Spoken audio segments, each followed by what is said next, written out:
for joining us today.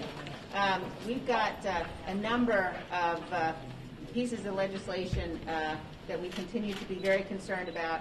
Obviously, the COVID package, which is coming to the floor. We don't know either today or tomorrow. It's a real tragedy. When you look at that package, we know that the result of that package is going to be middle-class tax increases. We know for sure that it includes provisions that are not targeted, they're not temporary, they're not related to COVID, and it didn't have to be this way. We could have had a bill that was, a fraction of the cost of this one that could have gotten bipartisan approval and support, but the Speaker decided to go in another direction. And so we are going to be saddled with a burden, spending burden, and a tax burden that is really indefensible from the perspective of what it actually accomplishes. The other thing that we're focused on is what's going on at the border. And I watched this morning, I saw the White House Press Secretary, Jen Psaki, say that she was heartbroken by what's happening at the border. And to that I would say policy has consequences. When you say that you're not going to enforce our immigration laws, when you say that you're not going to build a border wall, it has consequences. And we're seeing the tragic consequences of that right now at the border. So we are going to be very focused as a conference on what's happening at the border, on working to make sure that as the Biden administration refuses to open schools, they have instead decided to open the border and to let in thousands of people potentially who have got COVID. You've got children at the border that have been separated again from their parents, and being heartbroken isn't a policy. So we expect to see action, and the American people expect to see action. Now with that, I'm going to turn things over to the gentleman from North Carolina, Mr. Hudson, who's going to talk about Second Amendment issues and some of the gun control bills that are on the floor this week. Thank you very much. I'm Richard Hudson, North Carolina's 8th Congressional District. I'm also the conference secretary. Listen, I'm a father of a 5-year-old who's in school. I care deeply about gun violence, and I'm proud that the Republicans in Congress are very serious about ending gun violence. Unfortunately, the Democrats in Congress are not serious about ending gun violence. And it's obvious by the bills they're bringing to the floor this week, which would do nothing to have stopped a single mass shooting in this country, yet they threaten the rights of law-abiding citizens. The Republicans, when we were in the majority, passed meaningful legislation, including the Fix NICS Act, which would have stopped the church shooting in Texas, like the 21st Century Cures Act, which had the most meaningful mental health reform in a generation and dealt with communicating with parents of children in crisis. We also passed the Stop School Violence Act, which put $1 billion into hardening schools, into getting mental health resources to schools, and also into training of law enforcement. I actually have legislation I've introduced that will double the funding for the Stop School Violence Act. The Democrats have rushed 2 bills to the floor, no regular order, no hearing time. They have allowed no meaningful input from Republicans, and these bills, again, would have not stopped a single mass shooting. Not Newtown, not Charleston, not Parkland, not Las Vegas, not Sutherland Springs, would not have stopped the shooting of our former colleague Gabrielle Giffords because her shooter passed a background check. H.R. 8 fails to recognize the fact that every commercial gun sale in America requires a background check today. And H.R. 1446 creates delays for law-abiding citizens, could be indefinite, to acquire a weapon, and would not have closed the Charleston loophole. If you want to close the Charleston loophole, I direct you to Tom Rice's bill, H.R. 1518, which would, because the problem with the Charleston shooting was information sharing by law enforcement, and this bill allows that information sharing. Republicans have meaningful alternatives, and we have 6 bills that have been introduced last week and this week.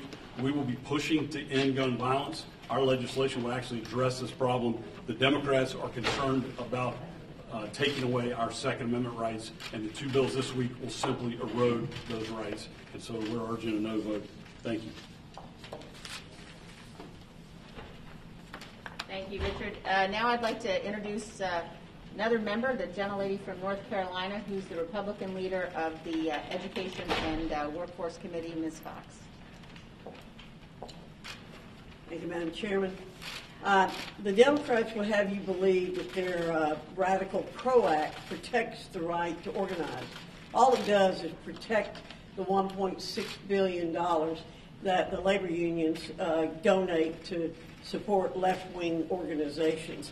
While trying to garner support for this outrageous bill, I've heard Democrats argue that it's the unions that built the middle class. No, the unions didn't build the middle class. Entrepreneurs and individual workers in this country built the middle class. And what this bill does is take away their freedom, making unions bigger and the individual freedom smaller. There are too many harmful provisions to list in this bill, so I'll highlight some of the more egregious ones. It overturns 27 states' right-to-work laws. It eliminates employees' rights to a secret ballot, allows unions to boycott and picket nearly every business in America, whether they're subject to a union vote or not. The bill reinstates destructive Obama-era regulations, includes California's controversial AB 5 with 0 exemptions, which will deprive millions of Americans the opportunity to work independently and start their own businesses. This provision is particularly ill-advised since many Americans during COVID, like working parents, are taking advantage of the flexibility the independent contracting model offers. At a time when employers and workers are forced to tighten their purse strings, it's unconscionable that Democrats are pushing a bill that would take millions from workers' paychecks and employers. It also forces workers to hand over their private personal information to a union. AFL-CIO President Trumka testified last Congress that unions will be able to go after workers, quote, in the grocery store and at their homes. This is not the way America operates. This personal information could very well be shared with third parties, subjecting workers and their families to even more unwanted attention and harassment. The bill increases the risk of union corruption and wrongdoing. Federal investigators recently finished their investigation of the UAW, where senior union leaders embezzled workers' hard-earned union dues for personal expenses. Don't forget, federal law already protects employees' right to organize, and Republicans respect this right. Any reforms to the U.S. labor laws should help workers, not union bosses. Now's not the time to reward union bosses and liberal activists with political favors. Our focus should be on reopening schools and rebuilding the economy so all Americans have the opportunity to succeed. Thank you. Thank you, Virginia. And now we have one of our new members from Iowa, Ashley Hinson, who's going to talk about legislation she has to restore our schools, get schools back open again. Good morning, everybody. Ashley Hinson from Iowa's 1st District, and I come to you today as a working mom of 2 school-aged kids. We need to get our schools back open. When I look at the last year, it's been quite the year, and the toll we've faced, especially when it comes to our young people, is staggering. The mental health visits for our young people as young as 5 are increasing at a dramatic pace. They're ending up in our emergency rooms. When I look at why kids need to be in school, it's more than reading, writing, and arithmetic. It's for the social interaction. It's for the stable environment that they can be in. They need to maybe get out of a violent situation. They might be looking for that next meal. The kids need to be back in school. We're now hearing as well that there are additional challenges where we're finding students have fallen off the grid. We don't know where these students are. They've gone missing. Simply stop logging on for virtual school. That's unacceptable. Teachers don't know where they are, and the fact that they've fallen off the grid is entirely abhorrent as a working mom. School enrollment is also dropping. Now that we're 1 year into this pandemic, it's quickly turning into 2 for many school districts around the country. And I think it's just it's really sad that we're letting our kids fall through the cracks here, which is why we need to make sure that we are getting our schools back reopened. It's exactly why I introduced the Reopen Schools Act which basically would set some parameters around the $54 billion in money that's already been appropriated by Congress before I even got here, to make sure that schools have a plan to get reopened. They submit that plan to their governor, and then they actually follow through and reopen their schools. The Democrats, I want to point out, blocked this for the 4th time last night. So 4 times they've chosen to make our kids political. The Biden administration has no meaningful strategy to move forward. Getting kids into school, I'm sorry, I'm going to turn this down. That's better, sorry. 1 day a week at this point is just unacceptable, and our kids should not be a political football. And to keep moving the goalposts here, the kids are the ones that are losing this game. So when I look at examples of how we can lead on this issue, look to the state of Iowa. We have prioritized our kids and our teachers in getting back to school safely in the state of Iowa. It can be done. Iowa's a great model for that. So I would encourage the Biden administration to look to the state of Iowa and how we've made sure that we can get kids back in the classroom safely. Republicans are going to continue to lead on this issue, so what I would invite is all my Democrat colleagues to join us. Let's make sure we have a plan to get those schools reopened and get kids back in the classroom. Thank you very much. And now we're going to hear from our whip, Mr. Scalise. Thank you. Good morning. Good to see all of you. If you look at the House schedule this week, it's yet one more example of Speaker Pelosi pushing a socialist agenda that's focused on taking away the rights of hardworking families while also bankrupting the next generation with mountains of debt that are focused not on COVID relief. If you look over 90% of the bill that they're going to bring back on the spending, a $1.9 trillion spending bill, is not focused on COVID relief. It's focused on pushing more of the far left agenda. It's very concerning when you look at both what happened in the House and in the Senate. Speaker Pelosi and Chuck Schumer shut Republicans out of the process completely. In fact, President Biden was offered the ability to work with Republicans, and he chose to have a go-it-alone strategy as well. And that lets Americans down all across this country who wanted to see a package that was focused on helping families, on helping small businesses stay afloat, and on helping reopen schools. We brought amendments, for example, to double the number of vaccines so that we could get more Americans vaccinated quickly, and that was rejected on a party line vote. There was an amendment in the Senate to say that felons in prison shouldn't be able to get taxpayer checks, and that was voted down on a party line vote. So clearly, when you look at the priorities of Speaker Pelosi, it's to spend as much money as quickly as possible on her socialist agenda and to turn her backs on those of us who want to work together to confront this virus and to safely reopen our economy and our schools. You could just look at the crisis on the border. It's a major, major national scandal. Jay Johnson, the Obama Homeland Security Secretary, once said that if there were 1,000 or more illegal crossings, that was a bad day. Today we're seeing 3,000 or 4,000 illegal crossings a day at our southern border. It is a national crisis, and it needs to be confronted by President Biden, and he refuses to acknowledge this. There are super spreader caravans coming across our southern border. I think it's an interesting, misplaced priority that the Biden administration's agenda is to open America's borders and close America's schools. This is the wrong approach. This is not focusing on the hardworking families of this country. The science says that the schools should be open now. Every school should be open, teaching kids in the classroom, and every day they refuse to do that, it's setting those kids back even further. Millions of American kids are being denied the ability to learn and to be able to compete. And the science is clear that the schools should be reopened. Again, we put more money. Ashley Hinson's bill was offered up during the process of moving this bill forward to say if schools get more money, it has to be to reopen so that kids could be learning in the classroom. And it was rejected by every Democrat, which begs the question, what do they need this money for if it's not to reopen schools during this pandemic?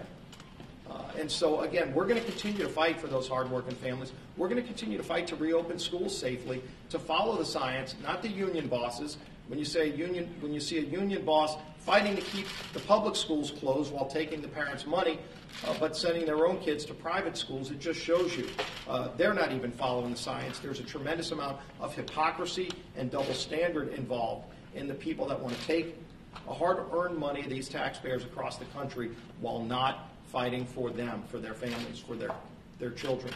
So we're going to continue to do that. We're going to continue to try to fight for an agenda that works for families, not to push this socialist agenda that Nancy Pelosi is bringing to the floor. Finally, I want to mention this scandal involving Governor Cuomo. It's a scandal on multiple fronts. It's not just the sexual harassment scandal, which is very concerning, but it's also the scandal of what he did to seniors in nursing homes, starting with his order that went against federal CMS guidelines, forcing seniors who were COVID positive to go back into nursing homes and prohibiting those nursing homes from testing for COVID, led to thousands of deaths that should have never happened.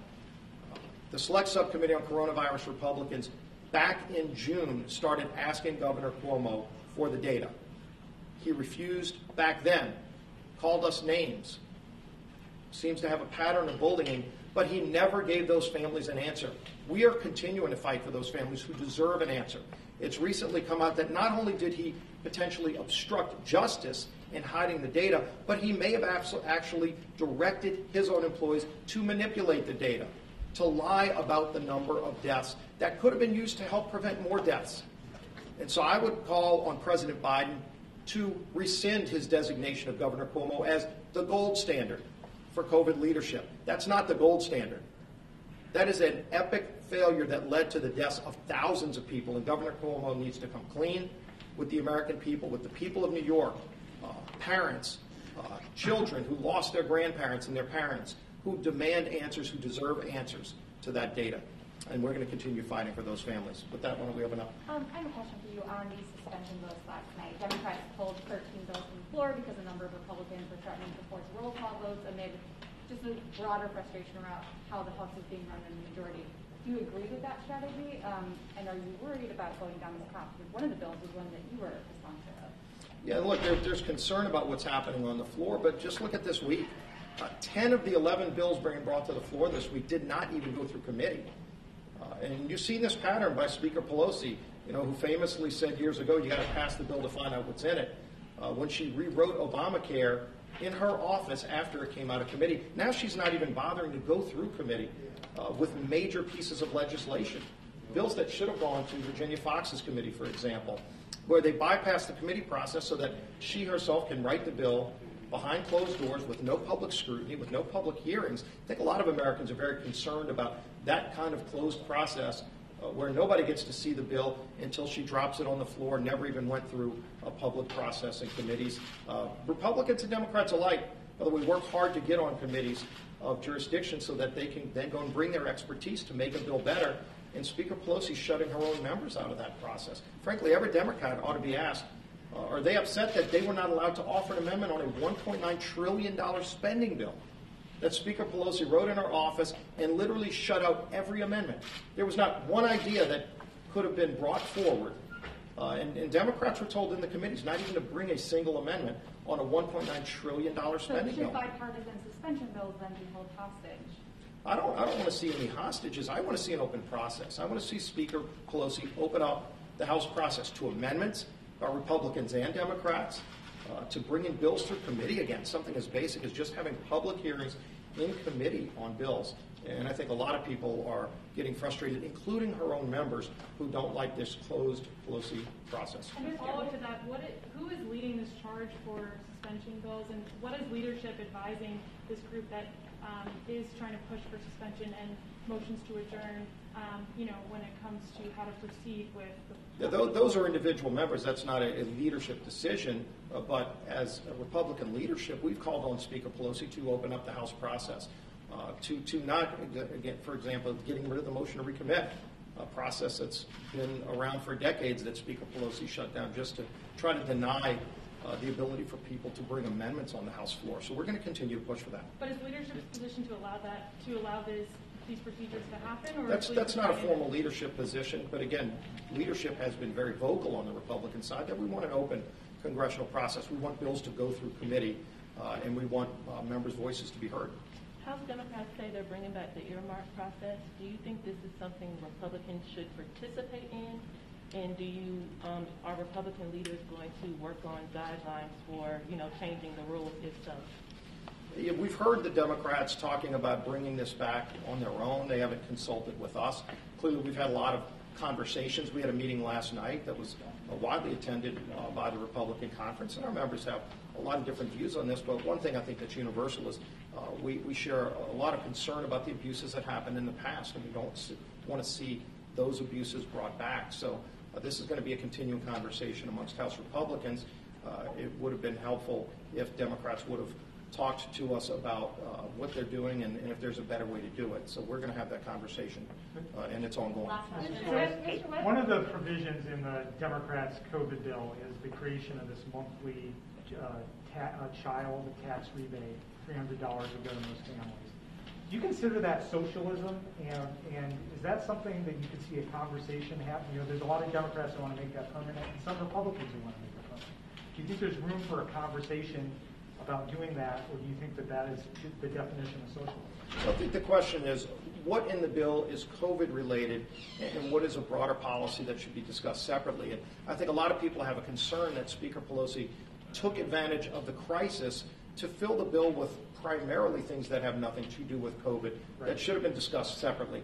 And again, our focus from the very beginning was, let's help families who are struggling with a targeted relief bill, not just sending everybody a check all across America, but to help the families who are struggling, as opposed to saying if somebody is maybe making more money than they were a year ago, they're going to also get a check.